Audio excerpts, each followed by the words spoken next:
여러분 안녕하십니까? 리얼토크 한판입니다. 오늘 주제는 추석 밥상에 오를 지역 이슈입니다. 여야 정치인들이 지역 주민들을 위해서 정말 열심히 뛰기는 뛰는데, 그런데 지역 주민들의 눈초리는 그렇게 따뜻한 것 같지는 않습니다. 과연 이번 추석 밥상에 어떤 지역의 이슈들을 올려서 지역의 민심의 향배가 어디로 움직이게 될지 궁금한데요. 오늘 두 분과 함께 얘기 나눠보겠습니다. 국민의힘 수석 대변인 이태훈 충북도의원, 더불어민주당 수석 대변인 허창원 전 도의원 두 분 모셨습니다. 어서 오십시오. 네, 안녕하세요. 안녕하세요. 네, 반갑습니다. 자, 오늘 주제 소개해드리겠습니다. 추석 민심은 어디로? 밥상머리에 오를 이슈는입니다. 이 추석이 돼가지고 밥상머리에 무슨 주제가 올라오잖아요. 그러니까 어떤 집들은 뭐 화기애애하게 그런저런 얘기도 하고 그러는데 어떤 집들은 아니 뭐 고모부가 그런 얘기 하시면 안 되죠. 뭐 이렇게 얘기도 하고 아니 너는 무슨 그런 얘기를 다 해. 시작이 좋았다 나중에는 막 밥상이 밀려가기도 하고 막 그러는데 이번 추석 연휴 때 나올 밥상머리에 올 이슈가 적지 않습니다. 많습니다. 네, 오늘 첫 번째 좀 두 분께 여쭤볼 얘기는 이재명 대표 얘기입니다. 네. 저희가 방송을 녹화를 하는 이 시점하고 조금 차이가 있어가지고 좀 봐야 됩니다만은 아직 일정들이 막 남아 있어요. 국회에서 체포 동의안이 가결이 돼가지고 정치권이 지금 발칵 일단은요 민주당 분위기가 좀 달라진 것 같거든요. 내부적으로 좀 혼란스러워 보이기도 하는데 일단 내부 분위기 어떻습니까? 지금 뭐 혼란스럽다라는 표현이 제일 맞지요. 그러니까 저희들이 예상하지 못했던 가결이 어제 이제 나오면서 당 분위기는 혼란스럽다. 그러면서도 이 혼란 가운데 당을 어떻게 수습해서 좀 나갈 것인가에 대한 논의가 좀 이루어지고 있고요. 아직 또 민주당 입장에서는 26일 날 영장 심사를 받아봐야 되기 때문에 기다려야 돼요. 네, 그때까지는 혼란스러운 가운데 가겠지만 또 26일 날 지나면서 또 그 결과에 따라서 대책들은 나오지 않겠는가 그렇게 보고 있습니다. 이번 사안을 보는 국민의힘에서는 어떤 눈으로 보는지 좀 궁금합니다. 특히 지역에서는 어떤지. 저는 일단 우리 허창원님께서 가결이 나와서 놀라셨다고 말씀하셨는데 제가 진짜 놀란 게 가결이 나와서 야 민주당에는 그래도 정말 정신 차리시고 정말 국민을 제대로 대하시는 국회의원분들이 많이 늘어나시는구나 느낀 게 저는 모르겠습니다. 저희 당의 입장보다 제 입장에는 저는 사실상 부결이 나오기로 했습니다. 부결이 나왔으면 또 뭐 의원님 아시다시피 저희는 또 민주당은 방탄한다 그랬는데 그 부분도 그렇고 또 이렇게 돼서 영장 실질 심사를 받는데 그게 만약에 인용 결과로 나오면 괜찮지만 정말 거기서 기각이 된다면 정말 그거는 정치 검찰 소리가 분명히 나올 거거든요. 그러니까 내심 저는 부결이 나왔으면 했는데 가결이 돼서 아마 서로들 바라는 바가 달랐을 거예요. 그러니까 다 생각들이 다르고 바라는 지점이 좀 다르고 그것보다 더 놀라운 일 중에 하나는 이번에 뭐 우리 지역에서 자꾸 뭐 이런 얘기 하는 것이 어떤지 모르겠습니다만 이재명 대표의 발언이었잖아요. 네. 나는 그냥 내가 두 발로 걸어가서 영장 실질심사 받겠다. 그렇죠. 특권 버리겠다 했는데 국회 표결 전날인가요? 그때 국회 앞에서 좀 이 부결 호소인 촉구했던 이 문장이나 문구가 무리수는 아니었나? 뭐 이런 얘기를 하는 분들이 많습니다. 일단 저도 그 부분에 대해서는 좀 아쉽게 생각하는데요. 아쉽다. 그래서 지금 이재명 대표께서 이제 단식을 오래 하시면서 건강에 좀 문제가 있으시면서 조금 그 부분은 좀 아쉽다라고 좀 느껴지는데 아마 이재명 대표께서는 그 페이스북을 통해서 정치 검찰에 대해서 우리 민주당이 좀 당당히 맞서자라는 취지로 아마 이야기를 했을 텐데 그것을 인지하는 국민들 입장에서는 저 부분에 대해서 부결을 시켜달라는 것처럼 인지를 했거든요. 정치는 팩트도 중요하지만 인지의 영역이 굉장히 강한데 국민들 입장에서는 이재명 대표가 그 번복한 것처럼 그렇게 좀 뉘앙스를 비친 부분들이 대개는 그렇게 이해를 했어요. 예, 그러니까 인지의 영역이 좀 중요한데 이재명 대표가 국민들의 인지의 영역에서 좀 그런 부분들이 좀 아쉬운 부분이다라는 생각을 좀 하고 있습니다. 또 한 가지 좀 궁금했던 것 중에는 이번에 무기명 투표였잖아요. 그 체포 동의안에 대해서. 그런데 무기명 투표였기 때문에 누가 어떤 뭐 찬성을 했는지 반대를 했는지 알 수는 없지만 아마 추정은 되는 모양이에요. 네, 그래서 추정할 뿐이죠. 네, 추정은 되는 모양이고 당의 지도부의 입에서는 끝까지 발본색을 해가지고 누군지 찾아서 이거 좀 평가하겠다라는 얘기도 하고 했는데 혹시라도 이제 누군지는 뭐 모르겠습니다만은 당내에서 체포 동의안에 찬성한 의원들을 바라보는 시각은 좀 어떤지 궁금합니다. 아무래도 입장차들이 서로 있겠지만 예. 그 본인 스스로가 나는 가결 쪽에 투표를 했다라고 이야기를 하는 사람들 이해에는 알 길이 우리가 없는 거잖아요. 그러시죠. 그러다 보면 그 괜히 선의의 피해자가 또 생길 수도 있어서 사실은 강하게 발언하는 부분들은 좀 자제를 해야 된다라고 보고요. 그래서 그런 부분들에 대해서는 강성 발언은 자제하면서 예. 그 가결한 사람들에 대한 그 곱지 않은 시선을 보고 있는데 어쨌거나 뭐 그분들도 국민의 대표입니다. 그렇죠. 국민의 대표로 그분들이 한 표 행사를 한 거기 때문에 어쨌든 강성으로 지금 강성의 발언들을 하는 부분들은 10분 이해를 하지만 예. 민주당이 전체적으로 하나 돼서 가는 길에는 큰 도움이 되지 않을 발언들이기 때문에 지금은 이제 경향된 분위기에서 그런 이야기들이 나오지만 조만간 이제 하나된 모습을 다시 민주당이 보여줄 거라고 저는 보고 그럴 있습니다. 거라고 생각을 하시고요. 네.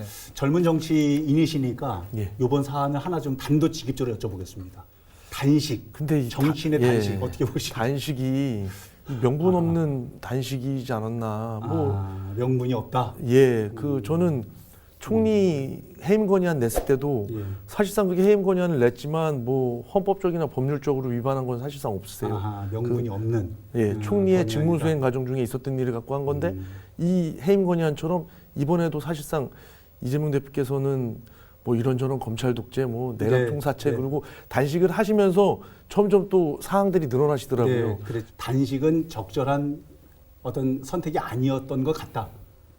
예, 그렇게 봅니다. 그렇군요. 최후에 제가 이런 말을 하면 혼날지도 모르겠지만 최후에 정말 방탄 이후에 할 수 있는 마지막 뭐 움직임으로 저는 볼 수 있을 것 같습니다.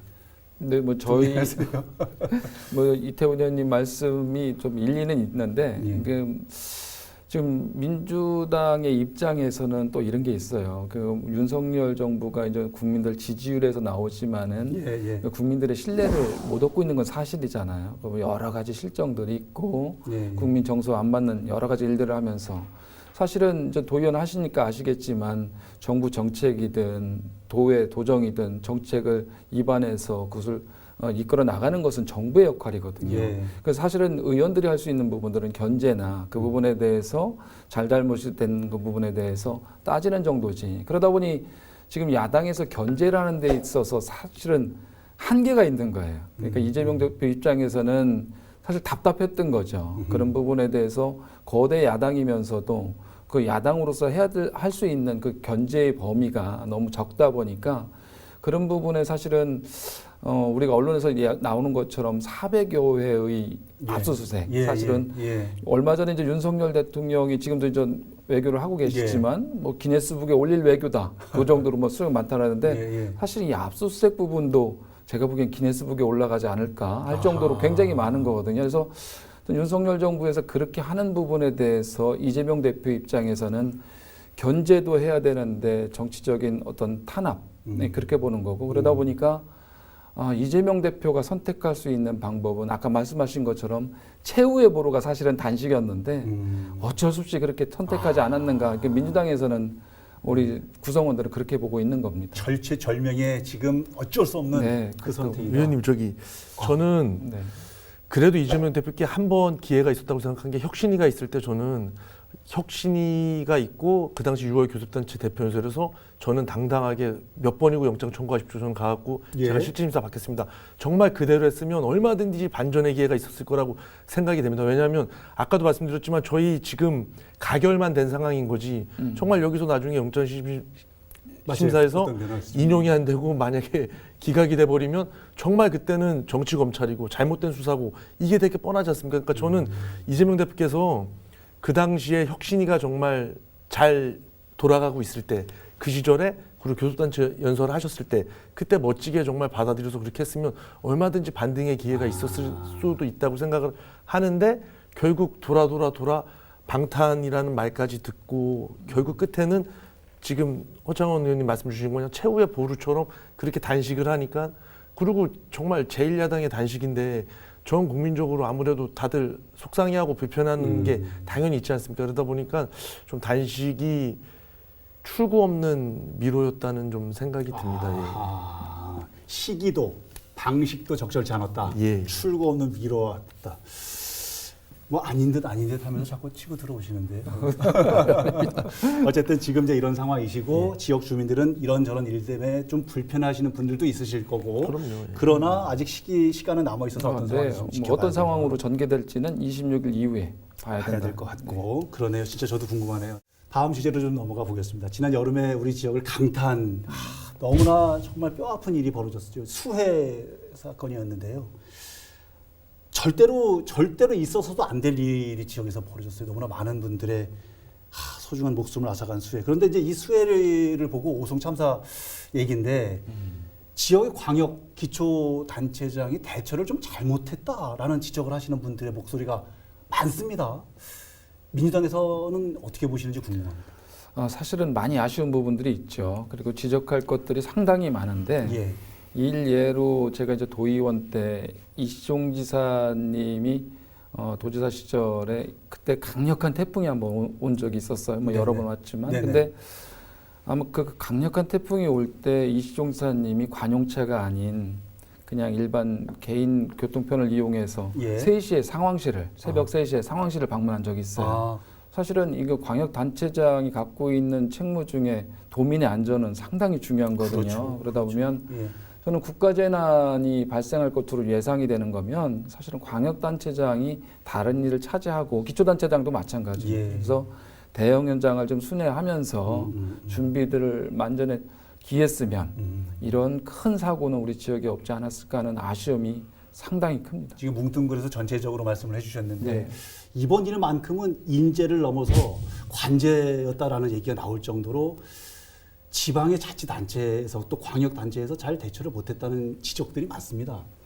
어떻게 보십니까? 저도 충북 도정을 같이 동반하는 입장에서 제가 봐도 모르겠습니다. 그거를 어떻게 말씀드릴까요? 이게 좀 시스템이 문제인 것 같습니다. 시스템이 잘못되어 있었다. 뭐 그 시각에 뭐 언론에도 보도가 많이 됐지만 지사께서 그 제 지역구인 괴산을 오셨습니다. 그래갖고 모르겠습니다. 지사님도 아셨으면 그렇게 하셨을까 싶을 정도로 제가 나중에 이제 그 현장 그 우리 공평지하차도가 지역구인 의원님께 그 선배님께 전화를 드려봤더니 그때 말씀을 주시는 것도 이제 한 분이 돌아가셨고 그러고 저는 한 분이 돌아가셔서 추가 피해가 없어야 되겠습니다. 그랬더니만 그 선배님께서 말씀 주신 게 근데 안에 차량이 좀 몇 대가 있다. 그래서 아무래도 추가 피해가 있을 것 같다는데 저도 그게 그렇게 돌아 들은 거거든요. 근데 사실상 저한테는 그렇게 되더라도 시장 그리고 지사께는 그렇게 보고 가면 안 되잖아요. 바로 뭐 들어오는 라인이 있어야죠. 근데 좀 저는 그 부분이 좀 소통의 부재고 그 공무원 조직에 좀 뭐라 그럴까요? 좀 이렇게 딱딱한 보고 체계, 뭐 좀 이렇게 정형화되지 않은 그런 보고 체계가 좀 문제였다고 생각이 듭니다. 어느 단체장께서 그렇게 인사 사고가 났는데 뭐 허창원 의원님께서도 당연히 그거는 그렇게 보시지 않습니까? 김영환 지사께서 알았는데 안 가시고 이런 거는 저는 당연히 말도 안 되는 결과라고 생각하거든요. 이범석 시장님도 마찬가지고 그래서 좀 그 부분이 많이 아쉽게 생각하고 있습니다. 예, 아쉬운 부분이 많다라는 이야기를 자주 하게 되는데요. 사고도 미연에 좀 방지를 할 수 있는 우리 기회들이 여러 번 있었지만 사고 이후에 대처하는 단체장들의 모습도 사실은 매우 잘못됐다. 그리고 김영환 지사께서 대통령실과 같은 어조로 내가 간다고 뭐 상황이 바뀌나 뭐 이런 부분들 사실은 이런 부분들은 치명적인 거거든요. 도민들은 단체장들이나 정치인들의 말을 듣고서 위안이 되고 위로를 삼는 건데 그런 부분들이 상당히 사실은 도민들에게 실망감을 안겨줬고 그리고 유족들에게도 제가 박광호 원내대표가 왔을 때 유족들과 이제 간담회를 했습니다. 근데 1시간 반 정도 그분들의 이야기를 들었어요. 근데 그분들이 하는 이야기들을 들은 것만으로도 그분들의 마음이 좀 가라앉거든요. 근데 우리 김용환 지사도 마찬가지지만 우리 이범석 시장 언론에 나온 것처럼 유가족을 만나는데 45일 걸렸다. 사실은 이런 부분들은 정치인으로서는 굉장히 잘못된 일이다. 그런 부분 하나만 봐도 예. 사실은 그 부분은 단체장으로서 유가족 마음을 달래는 부분들은 좀 매우 아쉽다. 먼저 지금 뭐 우리 허청원님께서 말씀을 주셨으니까 제가 예. 내가 갔어도 상황이 변하지 않는다. 이거는 예. 정말 제가 생각해도 정말 뭐 잘못된 말씀이라고 생각은 들어요. 생각은 드는데 예. 저도 이제 지사께 그거 관련해서도 여쭤보고 그리고 그 진이가 사실상 이런 사고는 골든타임이 짧지 않습니까? 그렇죠. 이제 그거를 말하신 건데 그 쉽게 뭐 모든 얘기도 TPO가 있지 않습니까? 근데 맞아요. 그 부분이 좀 아쉬웠던 것 같습니다. 거기 그 자리에서 그 얘기를 하셨을 때 받아들이는 입장이 좀 그러신데 근데 저는 그 지사께서 말씀하신 그 진이는 사실상 그거거든요. 그 이런 사고에는 골든타임이 짧다 보니까 속상한 마음이 좀 내가 그렇게 가도 변하는 게 없다.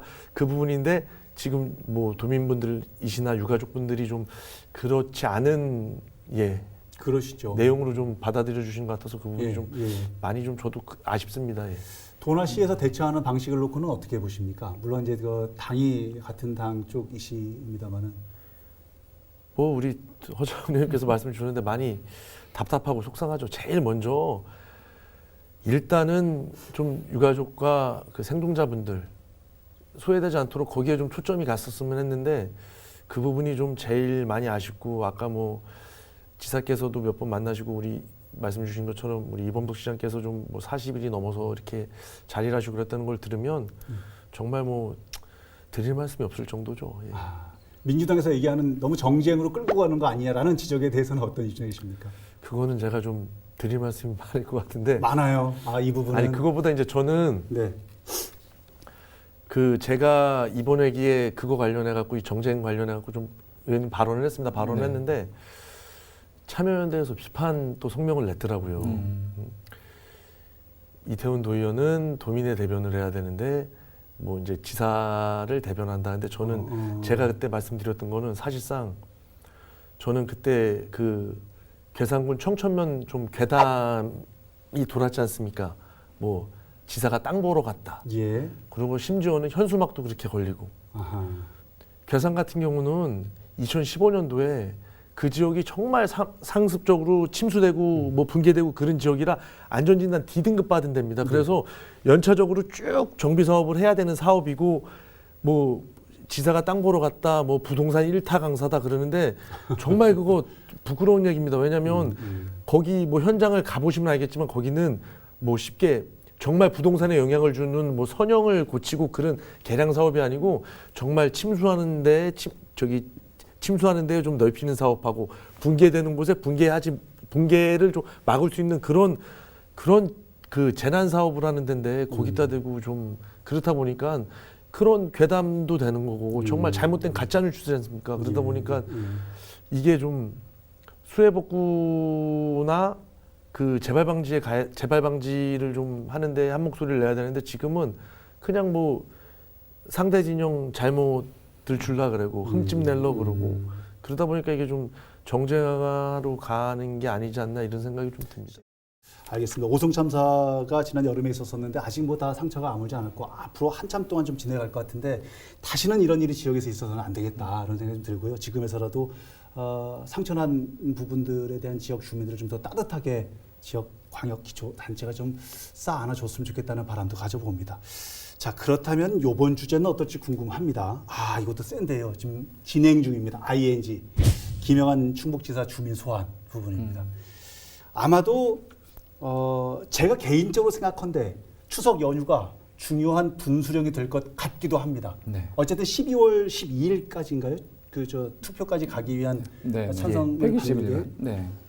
시간은 많이 남아 있지만 주민들의 그 마음이 가결적으로 혹은 부결적으로 갈 건지에 대한 마음을 잡는데 왜냐하면 식구들이 많이 모일 때 얘기를 할 테니까 중요한 분수령일 것 같은데요. 어쨌든 민주당에서는 당 차원에서 이 일을 추진하거나 뭐 하지는 않고 있습니다. 왜 그런지 궁금하고 이 주민 소환에 대한 민주당의 입장도 궁금합니다. 어떠십니까?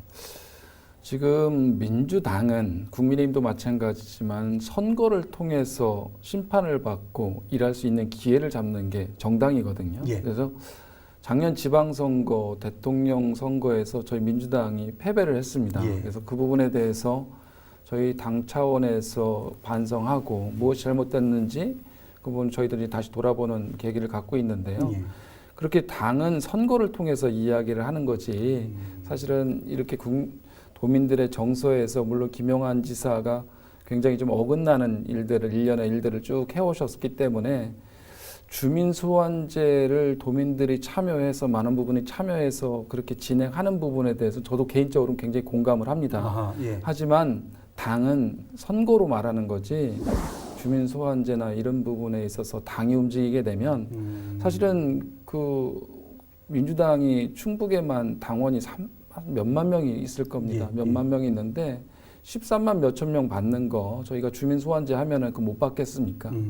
그러나 정당은 어쨌든 선거를 통해서 심판을 받는 것이고 그 선거위에서 선출된 광역단체장 또 대통령이 국민과 도민을 위해서 잘할 수 있길 바라고 또 야당은 야당으로서 견제를 하는 것이 저희 역할이기 때문에 주민 소환제에 대해서 오늘 민주당이 당 차원에서 하는 일은 없을 것이고 그냥 거리를 두고 있다. 물론 민주당의 많은 당원들이 자발적으로 움직이는 부분에 대해서는 당에서 뭐 그걸 관여할 수는 없는 거기 때문에 그것은 저희들이 좀 지켜보고 있다.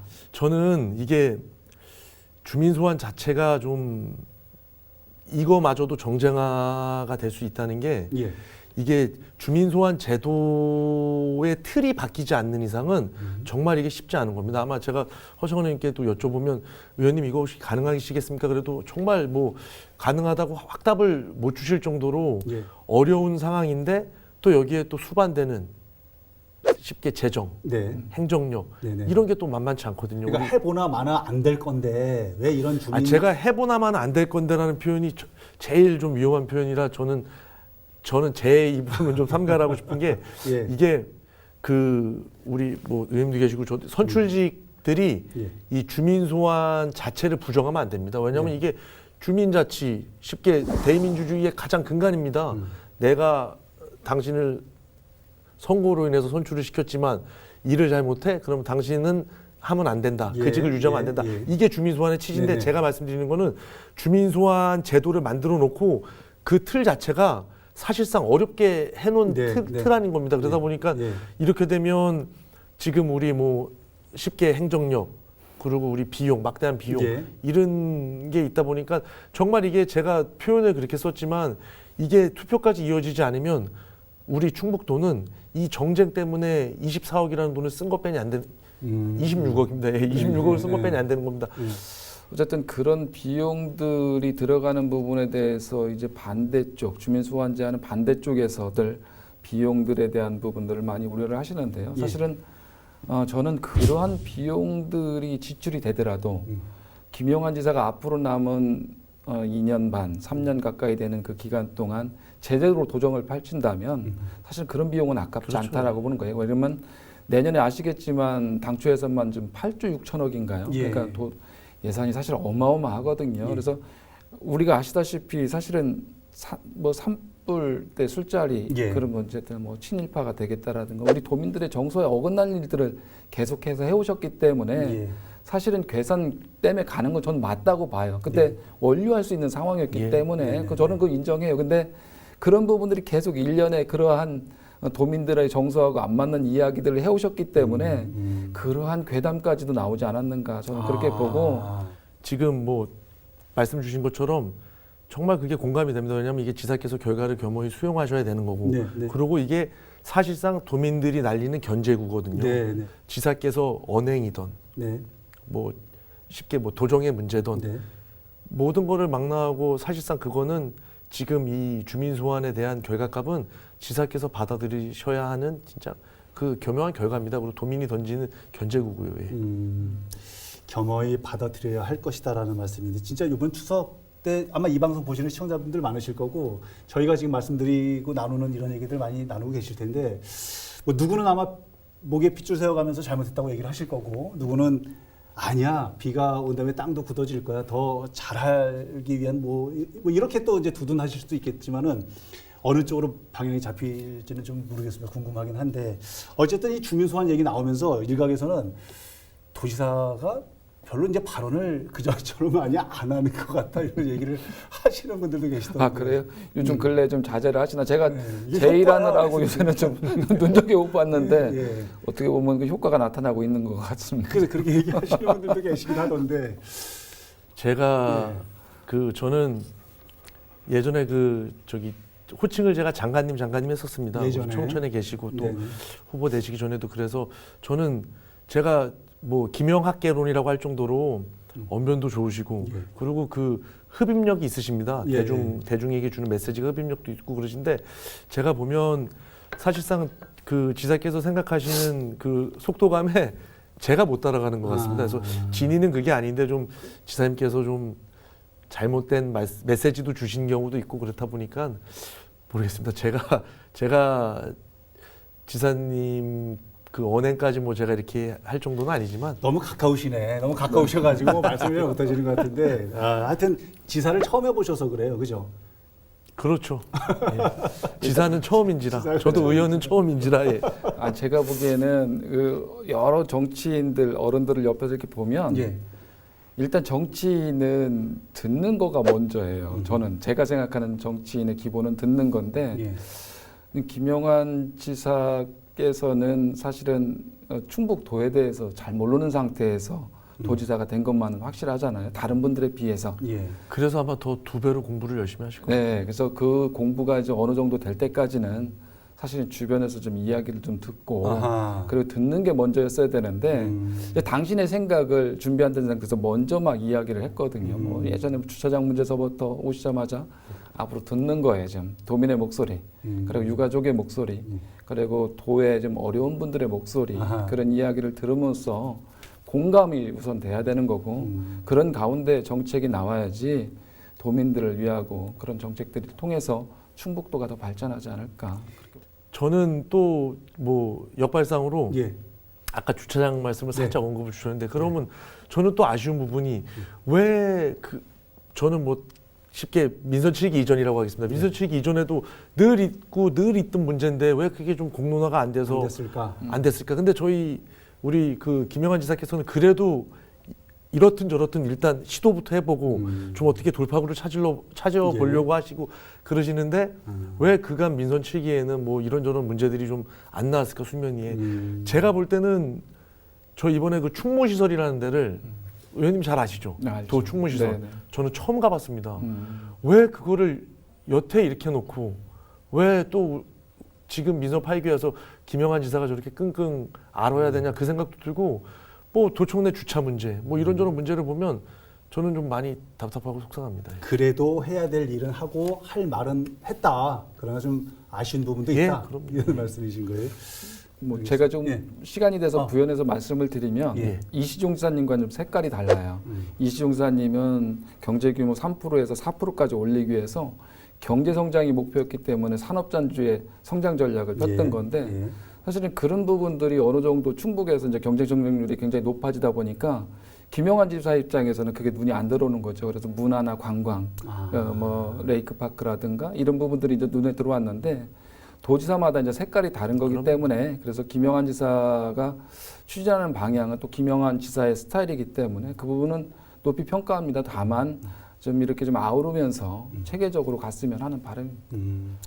그렇군요. 알겠습니다. 아마 방송 보실 테니까 잘 귀담아 들으실 거라고 생각을 하고요. 오늘 두 분 바쁘실 텐데 이렇게 자리에 함께해 주셔서 감사합니다. 네, 고맙습니다. 감사합니다. 네, 감사합니다. 예. 큰 보름달만큼이나 여러분 가정에 큰 행복, 즐거움이 함께 하시기를 저희 한판 제작진과 함께 응원하겠습니다. 기원도 함께 하겠습니다. 자, 다음 주에 또 어떤 주제로 리얼토크 한판이 펼쳐지게 될지 기대해 주시기 바랍니다. 여러분, 다음 주에도 함께 리얼토크 한판!